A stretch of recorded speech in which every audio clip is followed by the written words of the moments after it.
Welcome to Lawton Online with your host, Andrew Lawton. He's locked, loaded, and ready to fire. Lawton Online starts right now.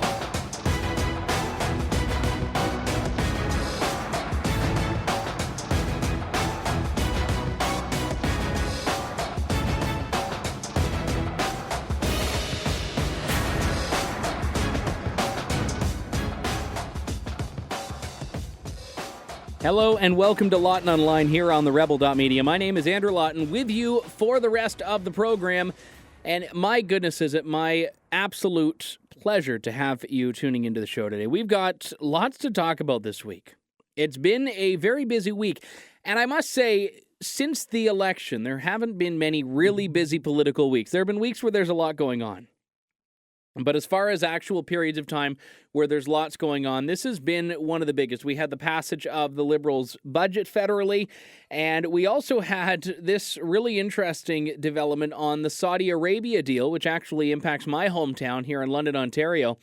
And this is something that I wanted to actually start the show by breaking into here, because this is one of these examples of when the Liberals had the opportunity to make the right call, to right something that I think the Conservatives did very wrong, and they missed it. And not only did they miss it, but they actually proved themselves to be fairly dishonest with the electorate in the process. Now let's back up here and talk about how this whole saga started here, because this actually goes back to when Prime Minister Stephen Harper was in office. And in London, Ontario, General Dynamics Land System has a massive plant, very secure. They do a lot of things for the military there, for a number of militaries, actually. It's like Fort Knox over there. You can't get onto the property if you don't belong there. They secure it very well because they do very big and very important things there. But I've always taken a level of comfort and solace in the fact that this is a product that they make that's going towards my own country or going towards very close allies to the country. I was a little bit, perhaps, dejected when a big deal was announced, a massive multi-billion-dollar, multi-year deal that would have armored vehicles made at this facility sold to Saudi Arabia. Saudi Arabia, the country that funds terrorism domestically and abroad. Saudi Arabia, the country that doesn't even allow women the right to drive, let alone show their faces in some parts of the country. Saudi Arabia, the country that tries to monopolize the world's oil, and frankly, the country that a lot of liberal democracies capitulate to on that oil file. That's Saudi Arabia. We're talking about the right one, right? Well, they want to buy armored vehicles from Canada. You know what? Saudi Arabia, they frequently attack and oppress their own citizens. Obviously, they need to have a strong military. They need to have the equipment to do the job. I don't want to be the one making it. I don't want to be the one even cashing that check. But the Conservatives said trade is good. And I agree, trade is good. Said trade helps foster relationships. Trade can actually help them deal with their human rights issues. Well, I was never too comforted by that. But the fact of the matter is, the ink was barely dry, and then we had a change in government. And throughout the course of the whole election, the Liberals, when pressed, especially locally, and I don't know how much of this made it into national news, but the Liberal candidates who were pressed about this here in London had this sort of shrug of the shoulders with it. They knew that this is obviously huge for jobs in London.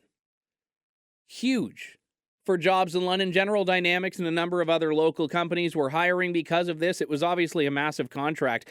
But they were saying that, well, you know, we don't necessarily think that the deal should have been made. We might not do anything about it.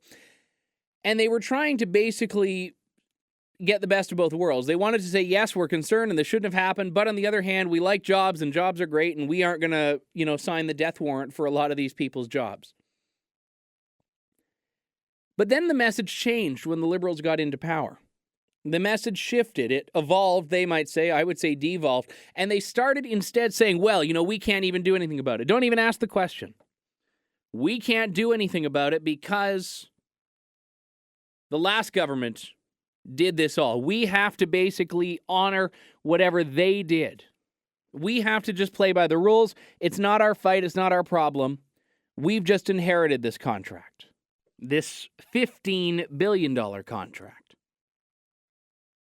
which would allow, for the most part, LAVs, light armored vehicles, to be sent to Saudi Arabia. And then the news this week came. Global Affairs Canada, headed by former Liberal Party leader Stéphane Dion, documents from them revealed that Dion approved export permits for $11 billion worth of LAVs to Saudi Arabia. He personally signed the documents. Now, these documents also say that it's rare that a foreign affairs minister actually signs off on these personally. A lot of the time, it's the department that does it. In this particular case, an exception was made because of the dollar value of the deal, but also the high-profile nature of the deal. And Dion, instead of saying, well, we were beholden to this, he was the one that signed the permits. If those export permits never got signed, this deal never would have gone through. Sure, the Liberal Party would have to have dealt with the fallout. They'd have to deal with the economic fallout, even the political fallout. But do we really care if Saudi Arabia is mad at us? To me, that seems like more of a feather in our cap than anything else that should be avoided. And this was something that I really wish the past Conservative government had steered away from, but instead they walked right into the fire on this. And I actually asked during the election campaign, when I was interviewing Prime Minister Stephen Harper, I asked him about this deal. Now, this is going back, obviously, to September or October it would have been. So the deal was still very much firmed up, but hadn't actually been moved towards exporting like it is now. And I want to play a clip for you of what he said during that interview, because I think it's very interesting here. I wanted to ask about one of the issues that actually came up in the recent French language debate and obviously has a great deal of significance for people here in London, and that is the agreement between Saudi Arabia and General Dynamics, the $15 billion arms deal that was brokered by the government. Now, you have been unequivocal in your support of this deal, and also you've been critical of Saudi Arabia's human rights record.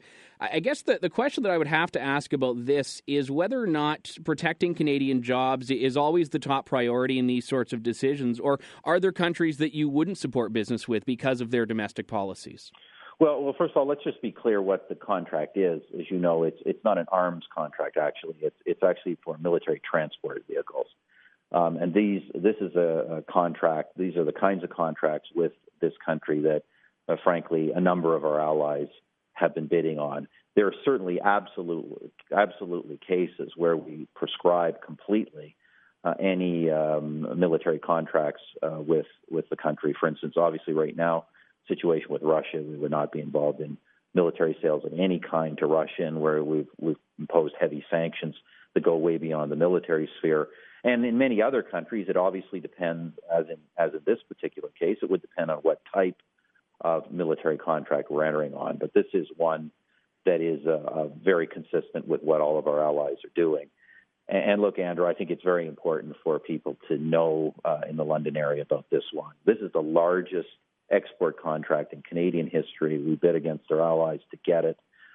The Liberals and the NDP have been saying different things about this in different parts of the country, quite frankly, putting this contract in jeopardy. We're fully committed to it. I say we are no apologists for the human rights record of Saudi Arabia, but this particular type of contract is something that all of our allies will and do pursue. I think in that he does explain that, okay, there are lines that you can't cross, but I have to wonder how Saudi Arabia doesn't cross that line, how Saudi Arabia's human rights violations don't cross that line. And the way that Minister Stéphane Dion explained it, the way that the government today, the Liberal government, has rationalized it, I don't think does them any favors. I don't think it does them any favors at all. I'm going to play a clip of Dion responding to this. He's been dogged in the House of Commons halls for his signature on these documents. And this is the audio from a question a CBC reporter asked him in one of his scrums. You said the contract was a done deal. You told Rosemary Barton, you've told many people. But as we know, a contract between the Canadian Commercial Corporation and the government of Saudi Arabia does not circumvent the export control approval process. We have emails that were released by the Department of Foreign Affairs last year that show that Debbie Gowling, who's with Export Controls, she's a chief official there, she was asked by the government of the day, are there any red flags in this deal? And she said there are none, but I can't give you final assurances or final guarantees until we see the export applications. We have these emails. So that means that the export approval process, the thing that you signed last week, is the most important thing in the deal. How can you say that this was a done deal before you'd signed those export permits? We did not. No, it's a done deal in the sense that the contract has been signed. It has been signed. And we make the commitment to not withdraw this signature. This being said, once the contract is signed, and I said that how many times, to you especially, how many times? I will repeat, and please repeat again. Once the contract is signed, the Minister of Foreign Affairs keep the power to allow or to revoke the export permits. So where is your problem? I don't understand.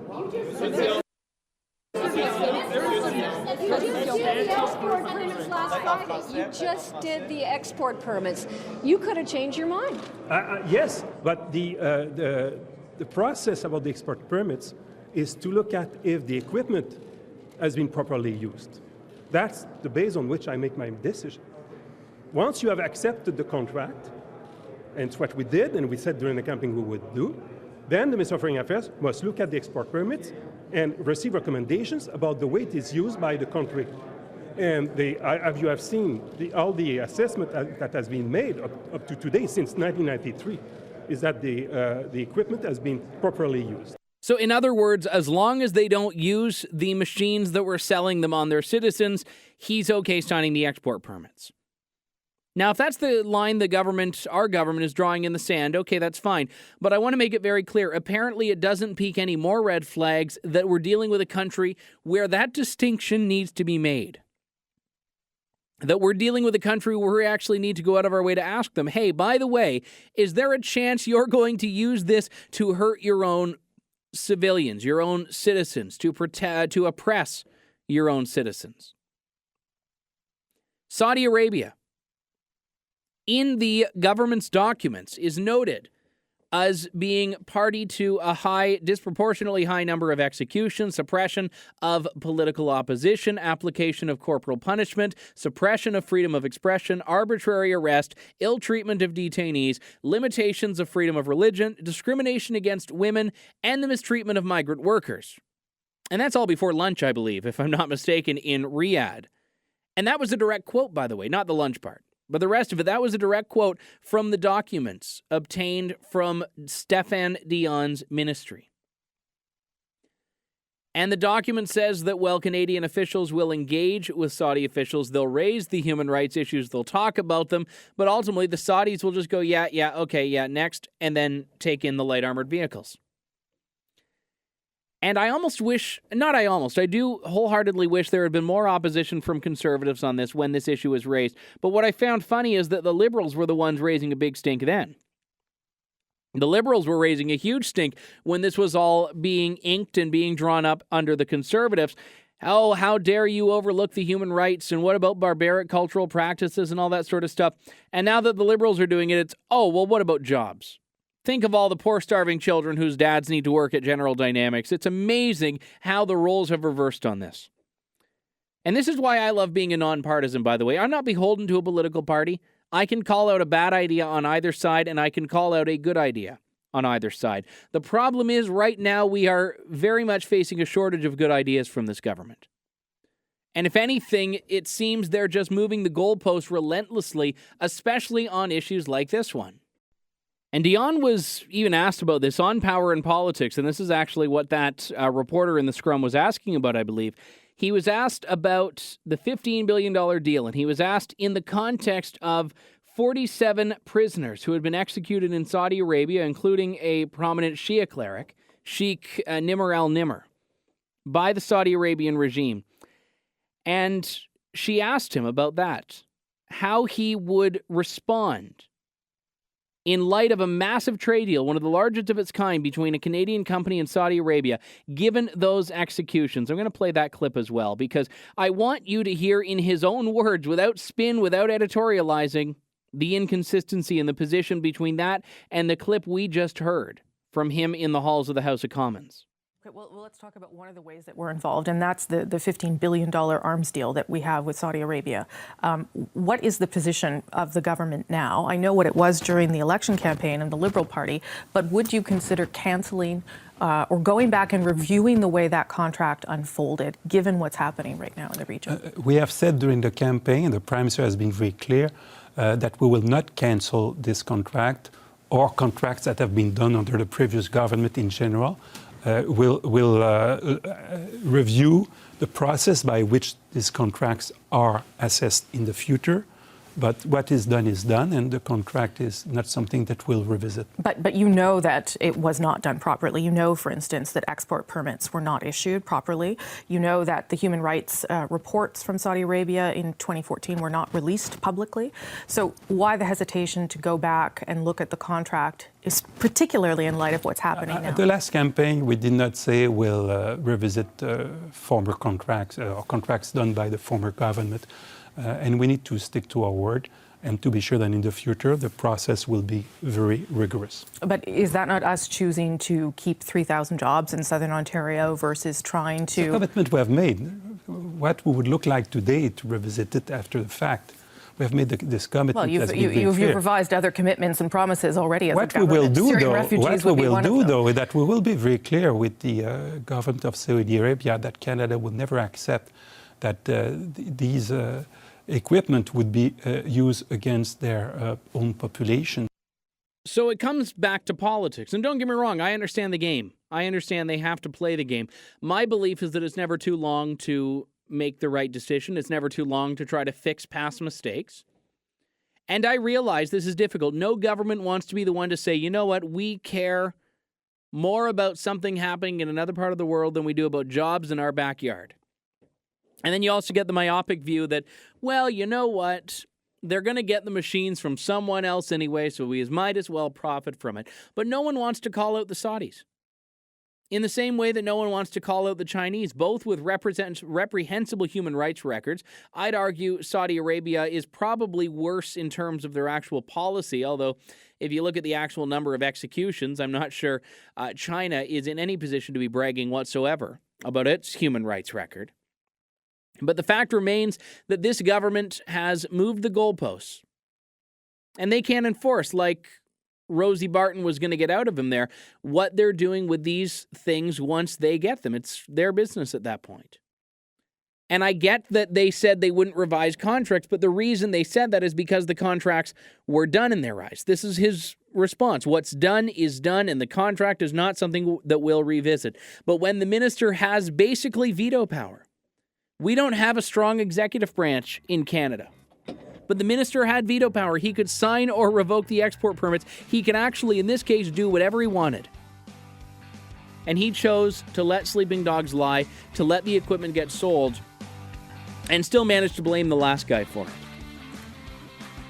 Got to take a quick break here. When we come back in just a couple of moments, more Lawton Online here on the rebel.media. Stay tuned.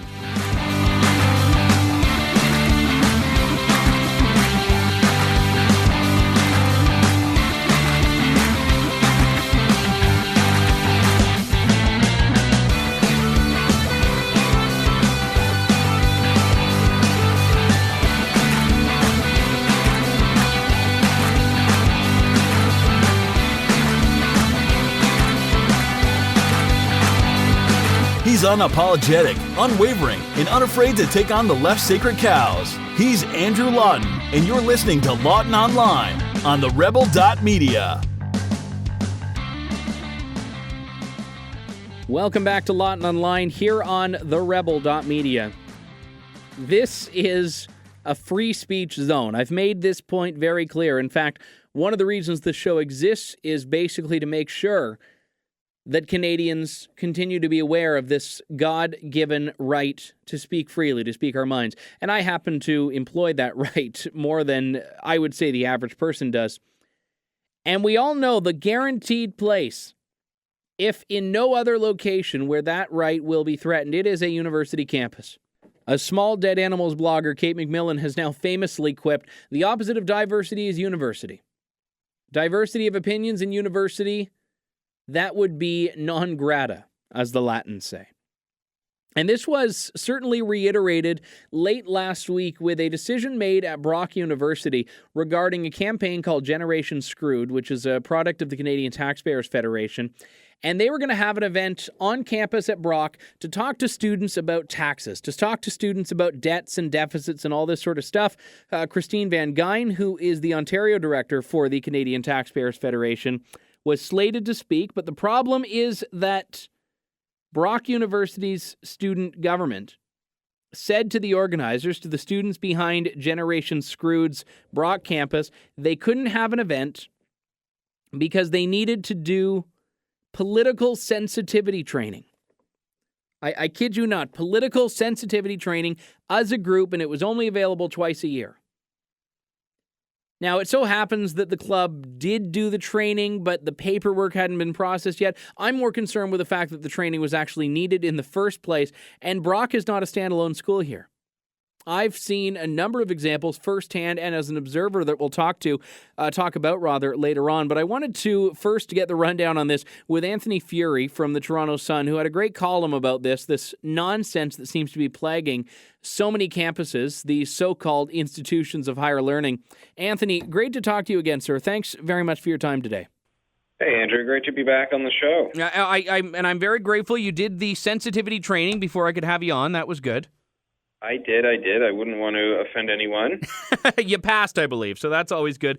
One thing that you mentioned in your piece here that I hadn't heard of yet, which is, I think, far worse than the Brock University example, is the University of Guelph one, which appears to be far more of an overreaching policy they have for clubs.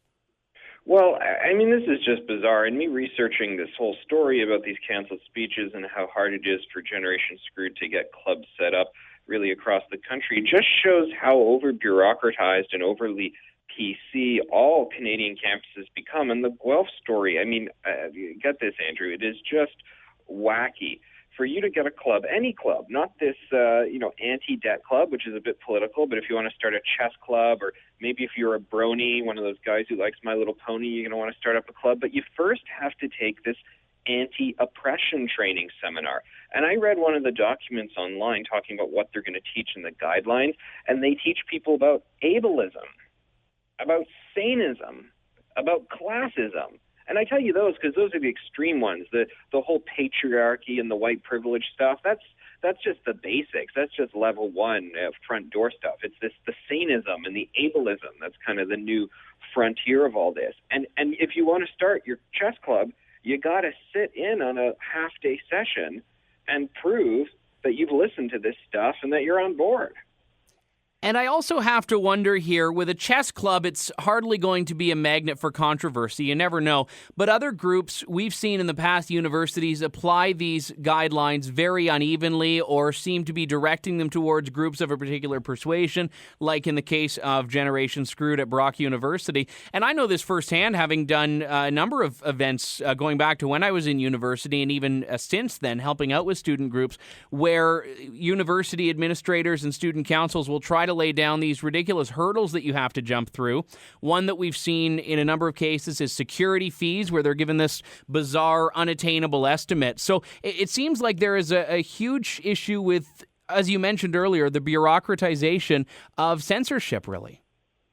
Yeah, in Brock University, the challenge CTF had was basically they have to take some sort of course, like the founder of the club or the head of the club has to take a course for a few hours. It's only offered twice a year. He took the course leading up to this event, but he took it a few weeks ago, and the bureaucracy at the student administration hadn't yet updated his online profile or whatever it is to say, yes, you took the course.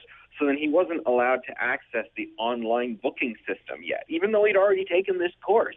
And you go, okay, well, let's talk about the booking system. Let's talk about No. Let's go back to basics, Andrew, and talk about the fact that you and I and everyone listening is paying a lot of taxes to go to the government. The government's sending billions of dollars into education. It's pretty much the second highest spending level in Ontario. Why? So we can educate young people. But all of this money is somehow trickling down to these nonsense, make-work, politically correct programs, rather than why are student councils just not the kids there who are supporting the student spirit and advocating for student issues? And you want to found a club? Good. Just, fill in this form and, show us your driver's license or your student card so we know you're really a student, and there you go, and go have your event. And if we do find out that you've brought some really, really unsavory sort of criminal person to speak, well, then we'll deal with that after the fact, because you shouldn't do this. But what? Why are we even regulating this to begin with? Yeah, and this is a very valid point you raise, because I think that in the past, even going back as recently as a couple of years ago, universities have done this. They've had these rules and guidelines, and if someone breaks the rules, then you can deal with it. And I don't agree with the rules, but that seems like, if you're going to have these overarching policies, a far more beneficial way of dealing with it than forcing everyone to sit through what I can only imagine is an absolutely boring at best, or a completely mock-worthy at worst, seminar on how everyone needs to check their privilege and how you can't discriminate against people. I don't think your chess club would be allowed to have black and white pieces, given how some of these programs could go. Yeah, and actually at the end of that document I cited, the Guelph anti-oppression document, they say that you have to come up with a list of ways that you will apply your new anti-oppression training to the work that you currently do on campus. Meaning that the chess club must come up with some anti-oppression measures. So maybe they will have to talk about the sort of inherent bias in showing white pieces fighting black pieces on a board, or I don't know what it is. Or they're going to have to take a break from playing chess to discuss saneism, which I assume is some sort of discrimination-ism whereby we assume that people don't have mental illnesses, but, you never know kind of thing. So we have to create an environment where we don't say phrases to each other like, Andrew, that's crazy, just in case you are crazy and that's, I've violated your rights or something. I don't even know how to talk about this anymore. It just gets so nutty and bizarre, and whenever you want to try and tell a joke about it, you realize that's not a joke. It's actually how things really are, because there's some school that's doing something as ridiculous that you've just hypothesized as being the most craziest thing they could possibly be doing right now. And that was something I actually went through last week when I saw, and I'm sure you saw it as well, that viral video of the black university student, I think it was in California, harassing and even assaulting a white male student who had dreadlocks, accusing him of cultural appropriation. And I still have my doubts about the genuineness of that video. Sometimes it just looks too perfect to be something that's actually a candid moment. But then I took a step back and I realized the fact that something like this, I can't tell whether it's real or not in this day and age, I think speaks volumes about the devolution we have seen in universities. Oh, absolutely. And that was the stuff that was happening at the University of Missouri, where students were essentially trying to take over the administration over really far-reaching demands. As you know, right now, there's a phenomenon in the U.S., I think online they're calling it the chalkening, where if people see support for Trump written in chalk on the floor at a campus, or they just see a sign saying, I support Trump, they need mental health therapy because they're just abused and violated by learning the fact that there is potentially someone who might be voting for Donald Trump in their midst. This is something that I'd say 10 years ago, you'd make a comedy about it, about some far-flung future where absurd, ridiculous stuff that we all know will never come true is happening. And it's coming true. I try not to bring my listeners into a place of myopic outlook on this, but is there anything left to do to try to fix this apart from just running away from it? Can we do anything about this? Or should we just basically try to detach ourselves from the university world, I guess is a better way of putting it.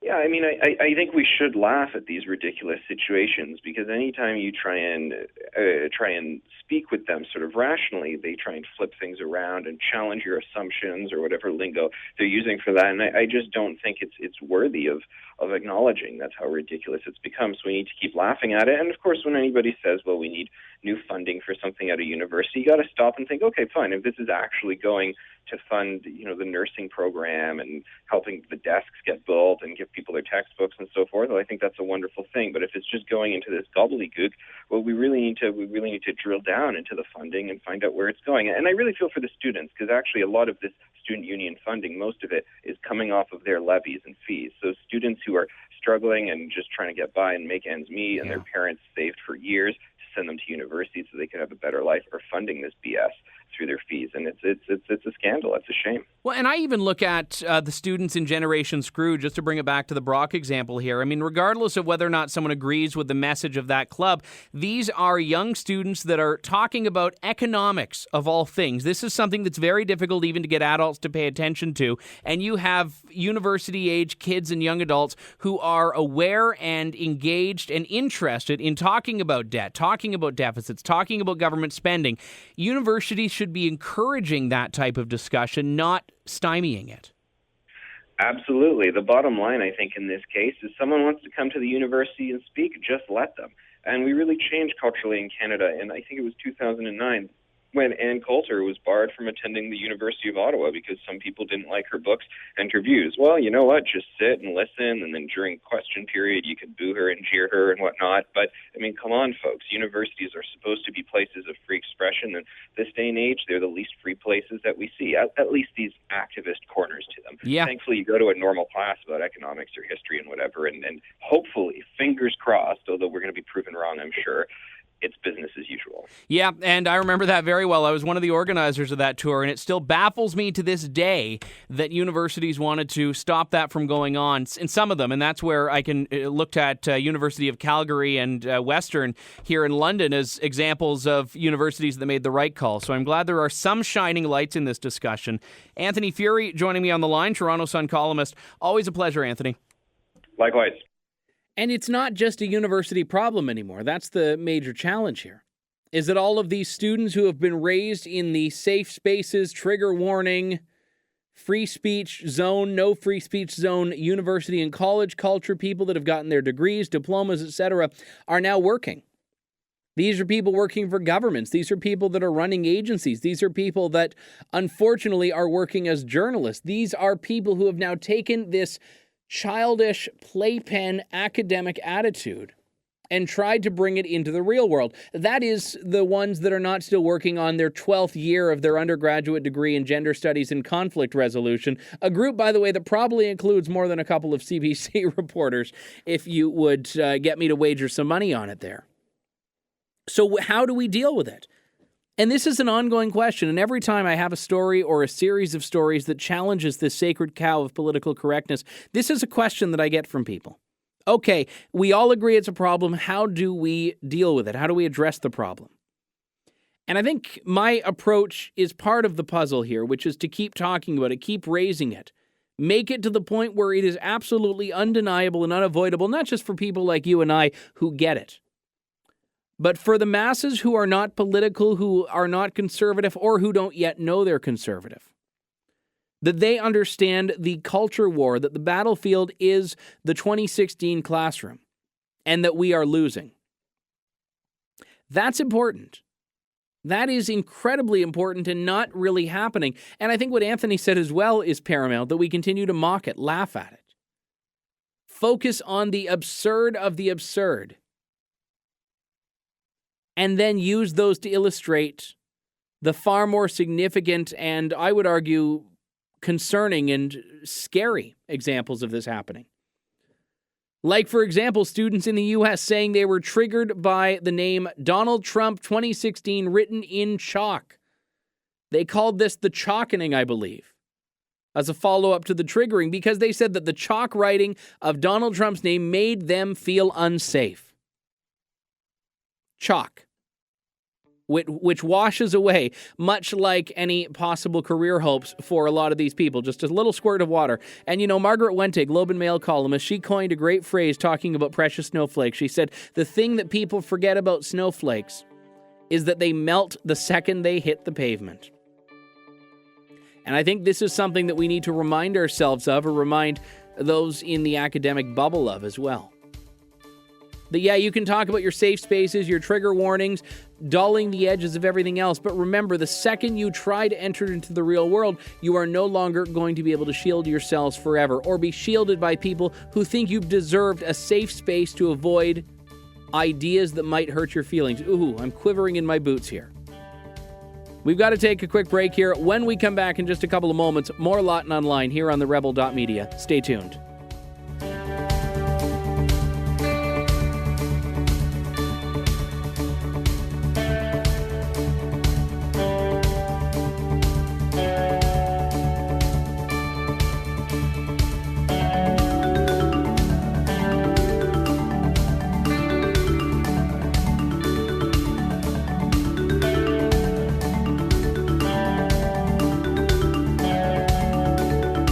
You're listening to Lawton Online with your host, Andrew Lawton, exclusively on the rebel.media. Email your thoughts to Andrew at andrewlawton.ca or tweet Andrew using @AndrewLawton.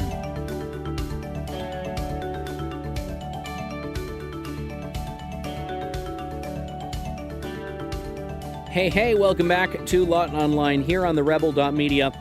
I focus a great deal on this show. In fact, it's actually one of the biggest things that I do focus on, and I was talking about this briefly in the last segment, the culture war, where I think the big political battles actually need to be waged, not necessarily in elections, but actually in classrooms, in workplaces, on radio shows, on podcasts, in newspaper columns, in letters to the editor, in conversations you have across the dinner table or across the coffee table. These are the situations where the biggest battles take place. And certainly the most significant ones. And this is how the left has been winning, even if conservatives have been winning elections. I'm going to suspend that rule for a little bit here and actually talk about policy. And I try to avoid the actual nuts and bolts policy items here because I find that, first off, they're boring. And secondly, they're often less important than the battles that are going on in the real world. This is a bit of both, to be perfectly candid with you. And it's about healthcare.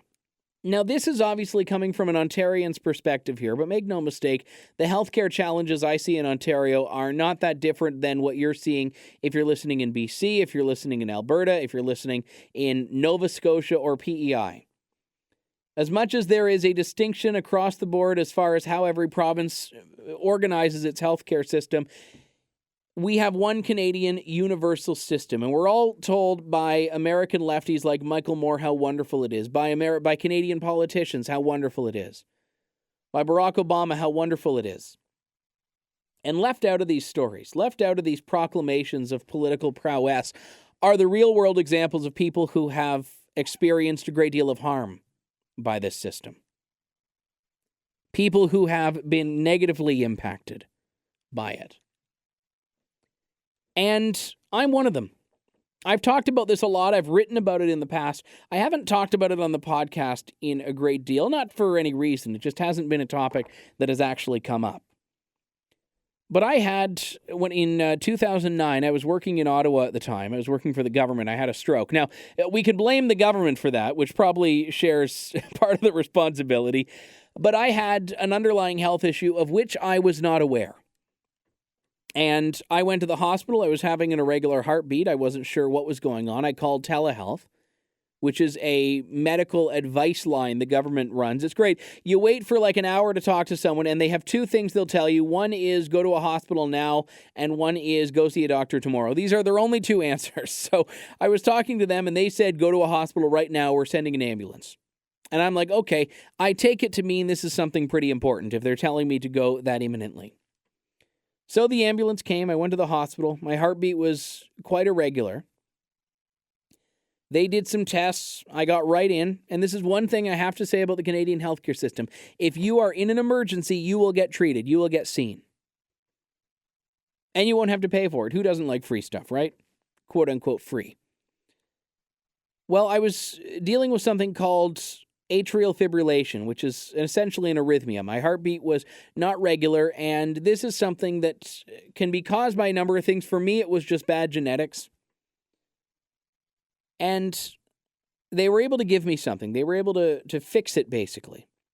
And said, if it happens again, go to a hospital immediately. We're going to put you on a waiting list. We'd like you to get in to see a cardiologist imminently. You're going to go to our acute urgent cardiac referral process. That's what they called it, the acute urgent cardiac referral process. And I said, okay. Again, they didn't really seem to give me that much of a reason to worry. I was concerned, but I wasn't scared. Then the next week, the same thing happens. I'm walking to my office. My heart starts beating irregularly. I'm like, oh my gosh, now I'm actually scared now. This is a recurring thing. This is a new reality for me, apparently. So I went to the ER, took an ambulance again. I racked up huge ambulance bills this summer. Similar thing happened. As it turned out, 4 visits to the ER with the same problem in 5 weeks. 5 weeks while I'm still on this waiting list. And the last time I was there, the doctor said, well, if you were older, we'd be worried about you having a stroke, but that's not going to happen. And didn't I prove him wrong 1 or 2 weeks later, in August of 2009? And what happened was I lost the movement temporarily of half of my body. I lost the ability to think and reason and choose my words. I lost the ability to concentrate, to focus. I was in a wheelchair for a period of time. Well, on a waiting list to see a cardiologist.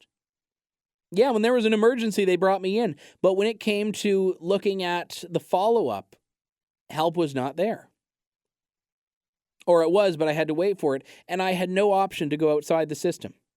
This was my one insurance company. This was my one hospital. Use it or lose it, take it or leave it. And this is the problem with the system. There is no choice. And there is no advocating for yourself. You are forced to play the hand you're dealt. And it's 7-card stud. It is not 5-card draw. So what happened then, by the way, which was really great, is I was in the hospital in rehab recovering from this, and I get a call from the hospital saying, hey, we can get you to see a cardiologist. I'm like, oh my goodness, do you need to pull up my file, you moron? I mean, I couldn't say that because, I couldn't speak, but you get the point. And I'm not alone in this. This is one story, but there are other people that have had similar horror stories. Some, in fact, many even more dramatic than mine. And with far greater consequences than mine, which, by the way, could have been prevented if any one of those ER doctors had said, okay, while you wait, we're going to put you on blood thinners. My life would have been different. Thank goodness I live without repercussions of the stroke now. No brain damage. I'm still very much a conservative. But other people have faced hugely life and death situations because of our healthcare system for which they were not able to advocate for themselves without even leaving the country. One of those people is Shona Holmes, an Ontario woman who has become quite a superstar, especially in the United States, for sharing her story, which saw her having to go to the U.S. for brain surgery that was not available to her in a reasonable amount of time here in Canada because, well, that's just the way things are here. Shona Holmes joining me on the line. Great to talk to you, Shona. Thank you very much for your time today. Thank you so much for having me back, Andrew.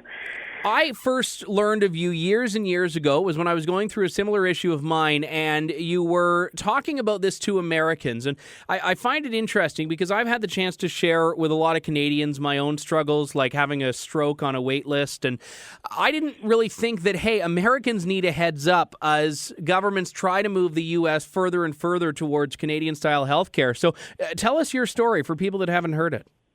Well, just kind of as a recap for anybody that doesn't know who I am, I basically, what had happened is I started to go blind. And as you know, you have vision problems. You can go to your optometrist right away. You can get in immediately. And I was able to see him, and he knew exactly by the pattern of blindness that I was experiencing that there was obviously a tumor that was pressing on my optic nerves and that I needed to have some diagnostic imaging done, and I needed to get in to see some specialists ASAP. And again, I didn't panic, because I've grown up. I'm in my 50s, and I've had Canadian health care all those years. And, when things go smooth, you tend to just get very complacent in the way the system is. And I went to my family doctor, and again, something that I feel very blessed because I have a family doctor. But I know a lot of people in your audience right now don't and struggle in order to get in to see a family doctor, even though we all pay towards this universal health care that we're all supposed to have these services. And I went to see my family doctor, and that's kind of when it hit, because she then started to try and get me in for an MRI and to see a neurologist and an endocrinologist, and that's when the nightmare began. And I was unable to. I was going to be 7 weeks for an MRI, and I was going to be 6 months to see one specialist and 4 months to see the other. Now, keep in mind, this is 9 years ago, and I actually had some reoccurring symptoms last year, and the wait time for that exact same MRI, because it's a specialized MRI, I was 7 months in order to get that MRI. So not that things have gotten any better since I've been so actively speaking out. And with what you were going through, you didn't have the luxury of time, did you? I didn't have the luxury of time, and then I would find out later that I didn't really have the luxury of money either. I mean, it was sort of like, what do I do? And I, like a lot of Canadians, I was very ignorant about the American healthcare system, but I was so desperate. I thought, what can I do?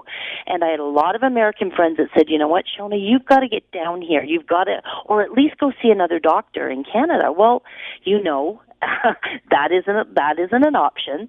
So I did. I fled over the border, and I went down, and the very first two doctors that I saw that took care of me were Canadian doctors that were working in the U.S. I know. And so within a week, I had a full diagnosis.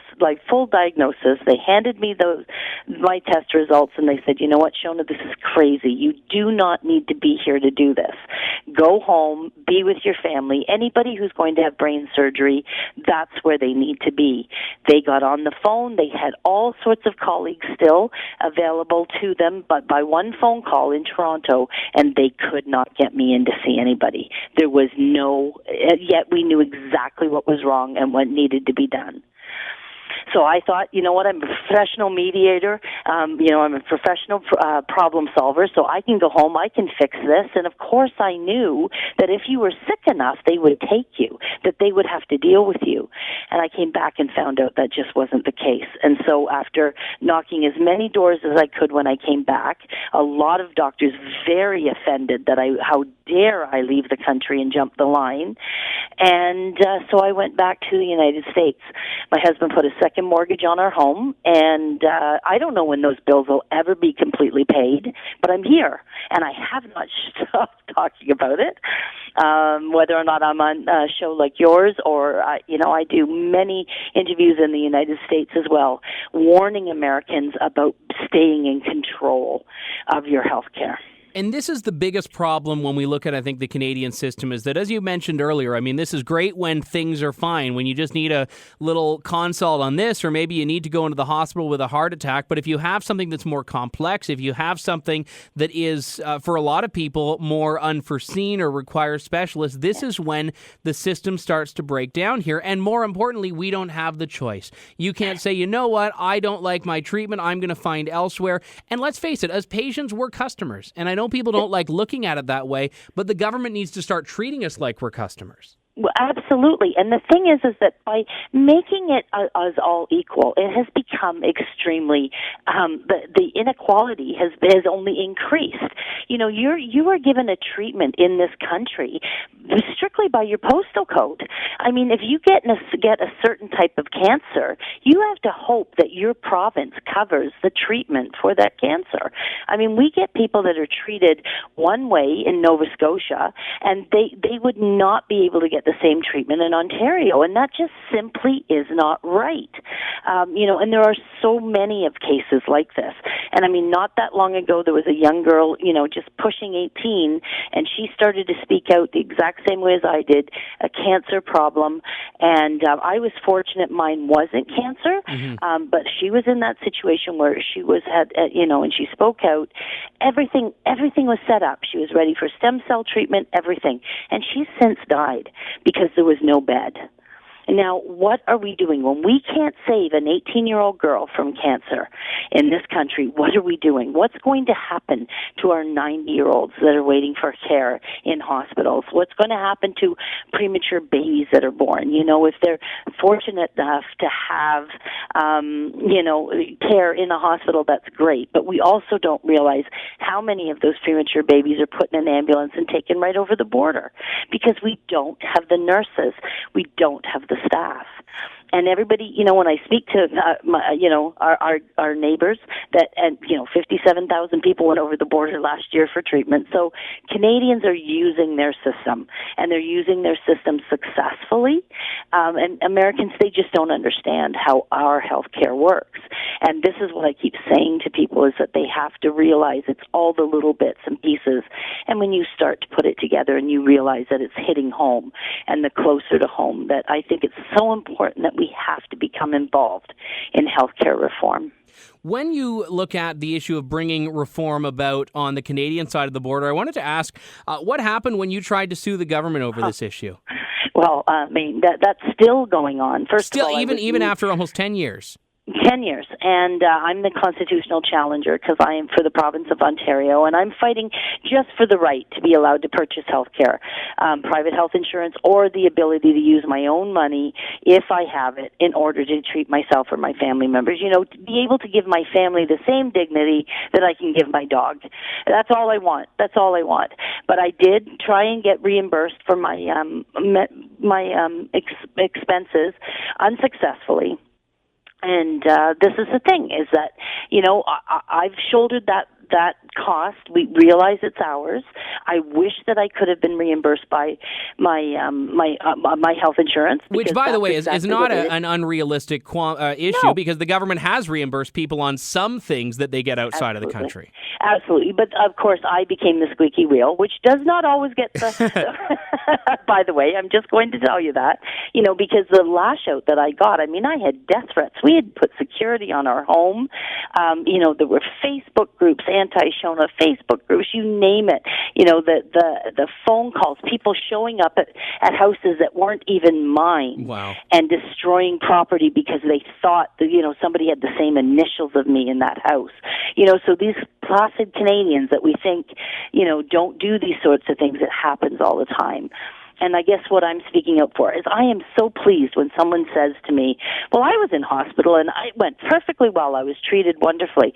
That's the best kind of story I can hear.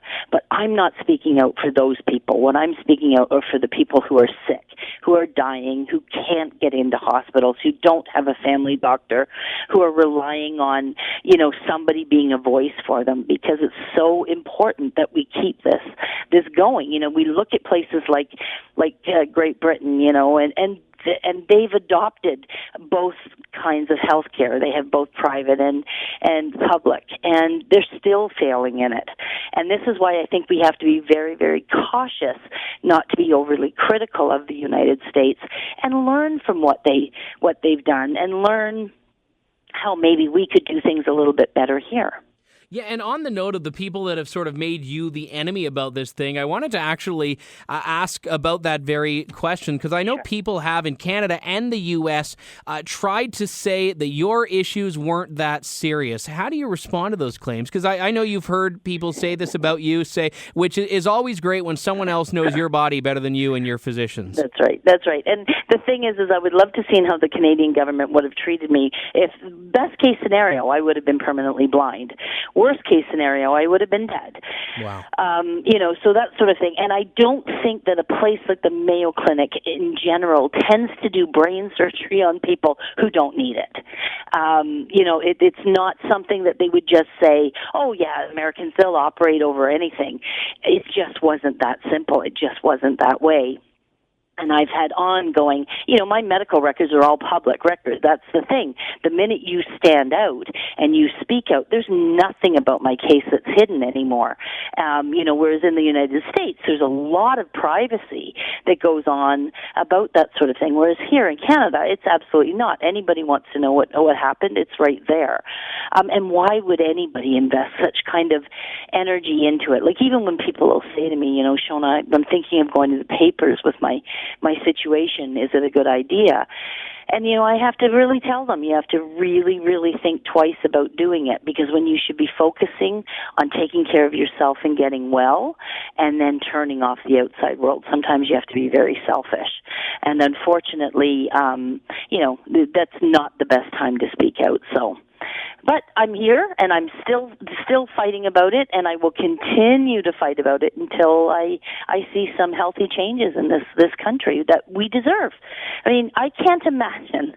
The thing I always find so amusing about Canadians is, can you imagine, and I know everybody in the audience has heard a situation of they're waiting in to get to see an orthopedic surgeon for their hip or their knee or something, 9 months, maybe a year before they get in to see their specialist. Wow. Can you imagine saying that you have a problem with your car and phoning your mechanic and them saying, sure, I'll see you in 9 months?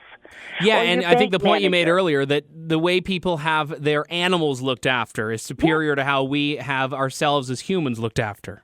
And it's our health. It's our body. And even, like, my husband works for our local police department. And, there was a fellow there, and he waited 3.5 years to get a bunion fixed in his foot. Now, that's not life-threatening. There is no question about that. That can wait. But 3 years? I mean, he ended up on addicted to pain medications. His marriage broke down. There were all sorts of complications. Yeah. He was taken off his job, so he was given a desk job. Now, you tell me how that is good health care. Yeah, I think that's an incredibly, incredibly fair point, and one that more Canadians and Americans alike need to heed. Shona Holmes joining me on the line, healthcare activist. So wonderful to talk to you again, Shona. Thank you so much for your time, and I'm so glad you're here with us to tell the story. Okay, thank you, Andrew. I really appreciate it.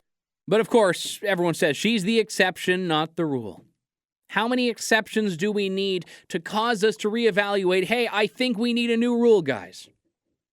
I think we need a new rule. There was a case as well that I found incredibly horrifying from PEI. This is years ago, going back 2010, 2011 now,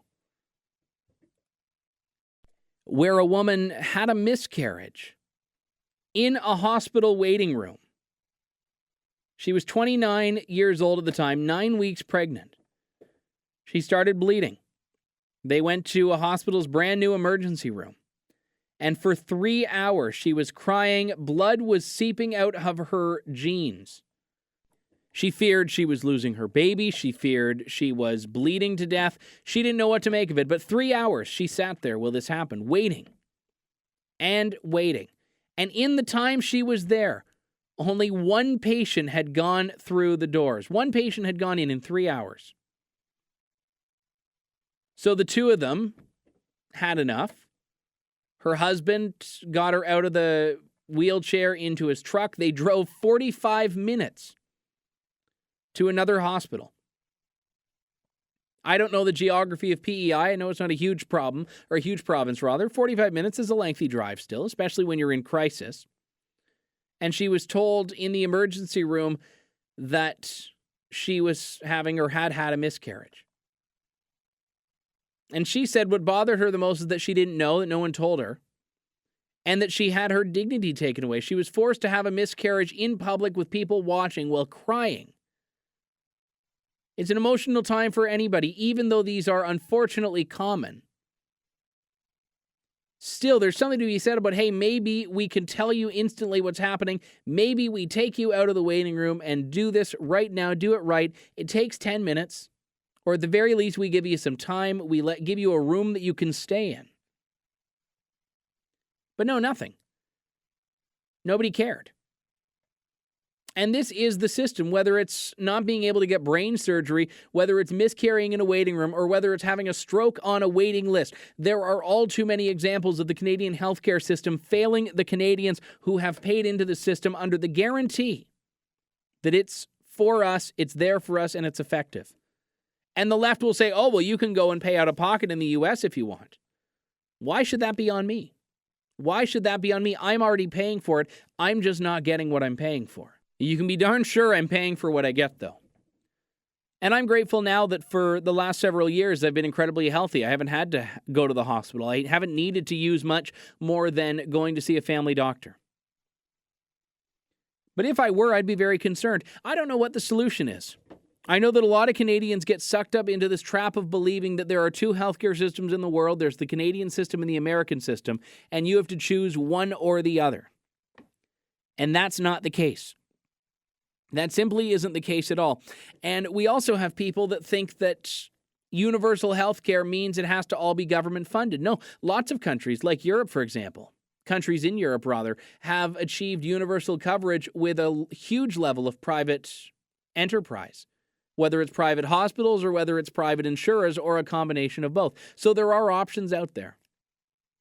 And I've spoken to a couple of great, very intelligent gentlemen about this. Bacchus Barua at the Fraser Institute, Avik Roy at Forbes. Both of them have had incredibly keen insights into this and looking at alternate ways that we could make healthcare work in a conservative, fiscally responsible way. The American system's not the option. Americans spend more on healthcare per capita than Canadians do, if not just as much, and don't have the coverage. The problem is that the American bureaucracy has gotten a hold of them. The problem is not private healthcare. The problem is American healthcare. I would be a firm believer in vouchers. The government gives you a healthcare voucher for a surgery. You get to decide where you want to go get it done. This has been advocated by Dr. Brian Day, a former president of the Canadian Medical Association. Runs a bunch of private orthopedic surgery clinics in British Columbia. And he said by giving the vouchers, you cut out the middle-level management, the bureaucracy that really drives up costs, and you let private companies like his compete for who can do it for the most cost-effective price. And the motivation for them is that they're going to keep getting vouchers from the government. This is still a system that has the government paying for things, but it moves it more towards a semi-private model. Anything is better than the status quo, though. But again, this is the third rail of Canadian politics. No one wants to touch it because no one wants to deal with the whiny, self-righteous Canadian ethos that is, oh, we have free healthcare, we're so much better than the world. No, you don't have free healthcare, and you're a moron. If you have your own horror stories about this system, I don't want to hear from you because I don't want other people to have experienced this, but I do want to hear from you in the context of this show because I'd love to put together a special that really analyzes and looks at what some of the realities are, not the CBC myths here, but the realities that everyday Canadians have to endure with the healthcare system. And I'm not saying it doesn't work for some people. For most people, it does. But when it fails badly. And resistance to change does not help anybody out, especially not with something that is quite honestly a life or death situation here for so many people. We've got to wrap things up for the show today, but I want to give a big thanks to all who tuned in. My email address, if you want to reach out with those stories or reach out about anything that you hear on this program or would like to hear on the program, is andrew@andrewlawton.ca. And you can also, while you're at it, follow me on Twitter @AndrewLawton. Love to engage with you all that way. We'll be back next week with a very special edition of the program. Next week will be the 52nd episode, which means 1 year anniversary. I hope someone gives me a cake of Lawton Online here on the rebel.media. Thank you, God bless, and have a great week, Canada.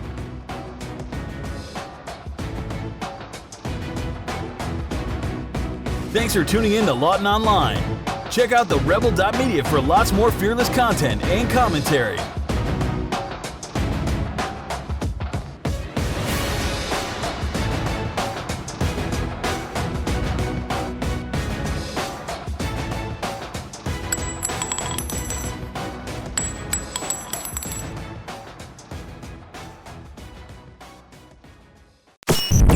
Thanks for watching. Click here to never miss a Rebel update. Want even more of the Rebel? Well, click here to become a premium member.